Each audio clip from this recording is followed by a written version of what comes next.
السلام عليكم ورحمة الله وبركاته.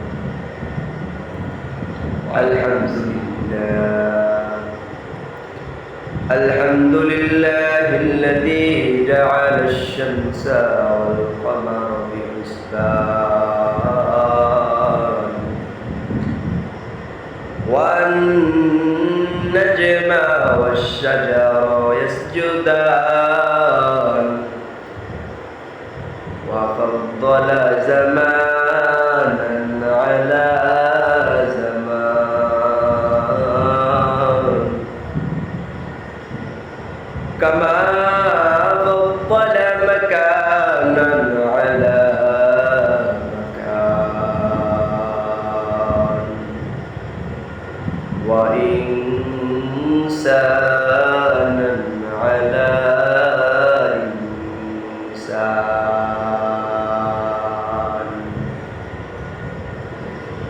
ونشهد أن سيدنا وسندنا وحبيبنا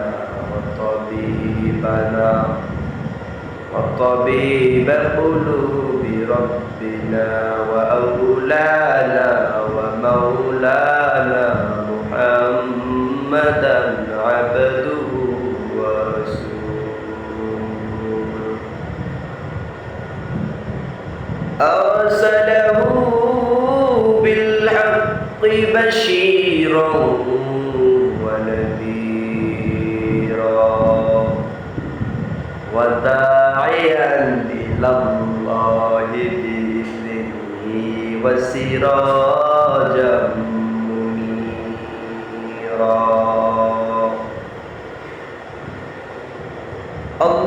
اللهم صل على محمد النبي الأمي وعلى آله وأصحابه وبارك وسلم. وبعد فأعوذ بالله من الشيطان الرجيم. بسم الله الرحمن الرحيم. يا أيها الذين آمنوا اتقوا الله حق تقاته ولا تموتن إلا وأنتم مسلمون.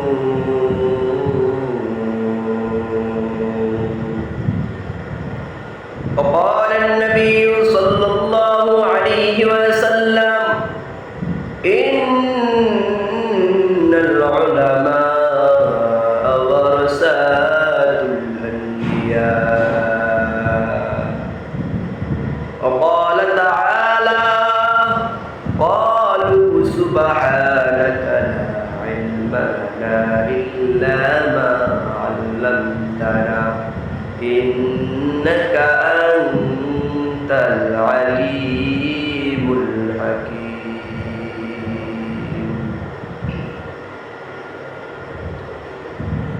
तकबीर में कल नाम में नादा में अजान है.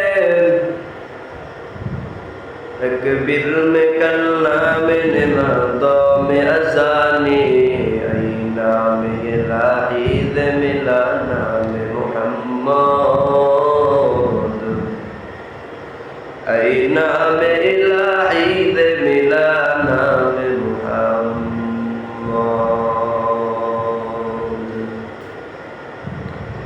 मक़बूल तू है शाद है काबिल तू बहुत है. ऐना के मानते तू नहीं दिल तू बहुत है. ऐना के मानते तू नहीं दिल तू बहुत है. अल्हम्दुलिल्लाह समस्त प्रशंसा से रब्बुल आलमीन আপনাকে আমাকে সুস্থ রেখে পবিত্র ঈশার নামাজের মধ্যে এত সুন্দর একটা মজমা জান্নাতের বাগানে বসার মতো তৌফিক দান করলেন, সকলে বলি আলহামদুলিল্লাহ।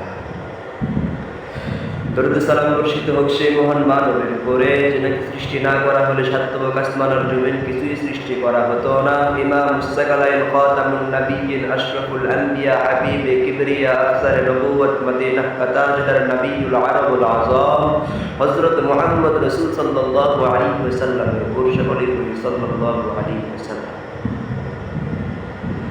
मेरे भाई दोस्तों और बुजुर्गों, বর্তমান ফিতনা ফাসাদের জামানা। বর্তমান বাংলাদেশ এমন একটা অবস্থায় অবস্থান করতেছে, প্রতিটা যুবকের হাতে হাতে দেখতেছি এখন বর্তমানে স্মার্টফোন। কপাল বড় খারাপ। একটা সময় নারীদের জন্য পর্দা বাড়ি থেকে একবারেই কড়াকড়ি হয়েছে, কিন্তু বর্তমান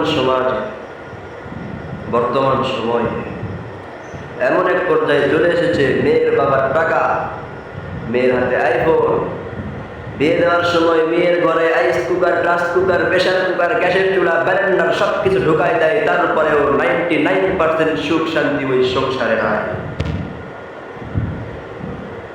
সুখ শান্তি না থাকার কারণ একটাই, আল্লাহ রাব্বুল আলামিন কোরআনুল কারীমের ভিতর বলেন, ইয়া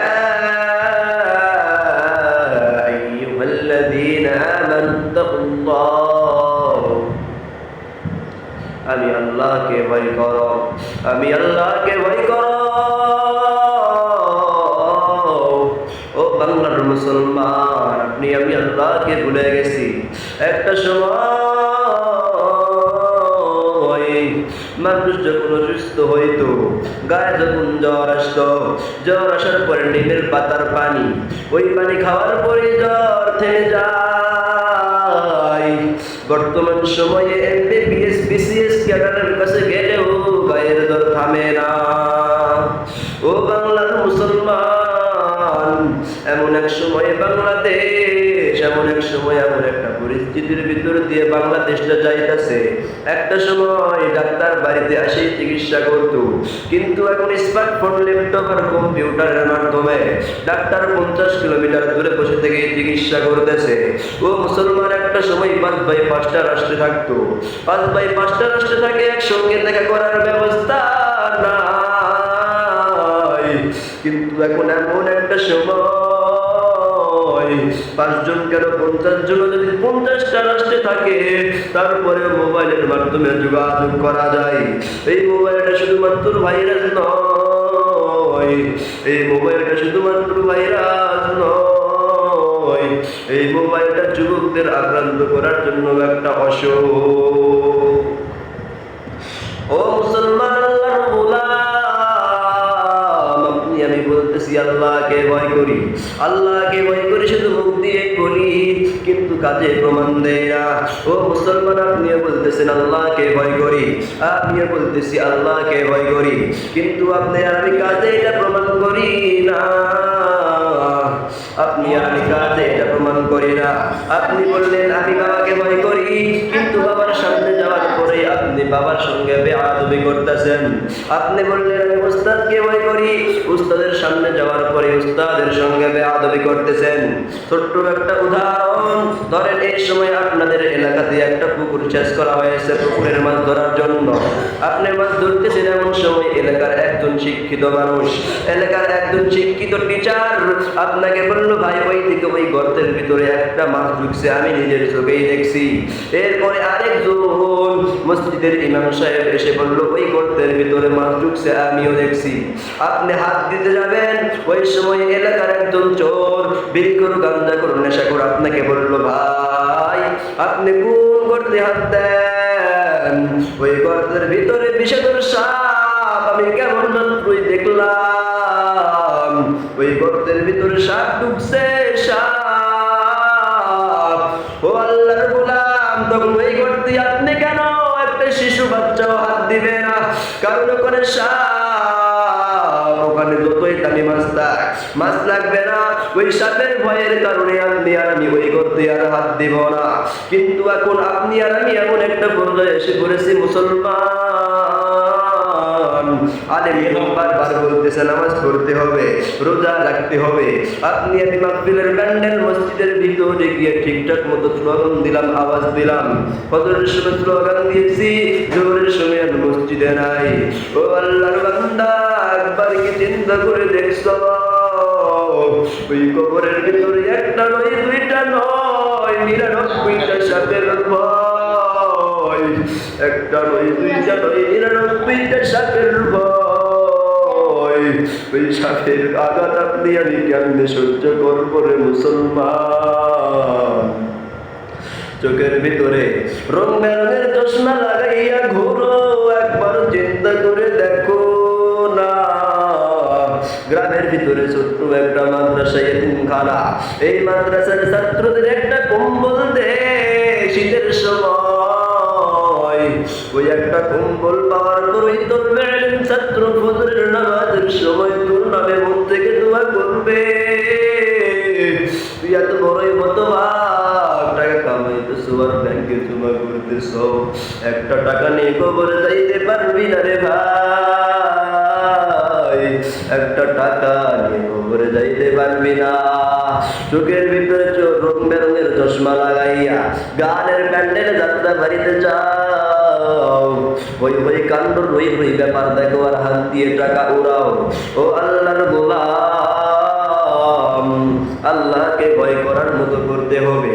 ইয়া আইয়ুহাল্লাযীনা আমানুত্তাকুল্লাহ, হে ঈমানদারগণ, আগে আমি আল্লাহর উপরে ঈমান আনো। এখানে ঈমান আনার কথা বলা হয়েছে, আবার প্রথমেই বলা হয়েছে হে ঈমানদারগণ, আমি আল্লাহর উপরে ঈমান আনো। হে ঈমানদারগণ, এবার মুসলমান একজন ব্যক্তি যদি নামাজ পড়ে, ওরে কি আর নামাজ পড়ার জন্য নতুন করে দাওয়াত দিতে হবে? পরে আর নতুন করে নামাজ পড়ার জন্য দাওয়াত দিতে হবে না। ওরে পাঁচ ওয়াক্ত নামাজি বলেই দাবি করানো যাবে। কিন্তু এরপরেও বলা হয়েছে হে ঈমানদারগণ, আগে আল্লাহকে ভয় করো। চোখের ভিতর রং বেরঙের চশমা লাগাইয়া আল্লাহকে ভয় করো বলতেছো আর করতেছো না। কেমন রং বেরং? একটা ছোট্ট উদাহরণ দিয়ে বুঝতে পারবা। ধরেন তিনজন বন্ধু বিকাল বেলায় এই মাদ্রাসার মাঠেই বসে আছে। এমন সময় তিন বন্ধু তিন রঙের চশমা, এক বন্ধু লাল, এক বন্ধু নীল, আর এক বন্ধু কালো। লাল রঙের যে বন্ধুটা চশমা পড়ছে ওই বন্ধু ডাক দেয়া বলে, বন্ধু দেখ আজকে আকাশের রং লাল। এবার নীল রঙের হলুদ রঙের চশমা পড়ছে যে বন্ধু, ওই বন্ধু ডাক দিয়া বলে, তুই এত বড় মিথ্যাবাদী, যদি আগে আমি জানতাম তোর সঙ্গে বন্ধুত্ব করতাম না। আজকে আকাশের রং হলুদ, তুই কেমনে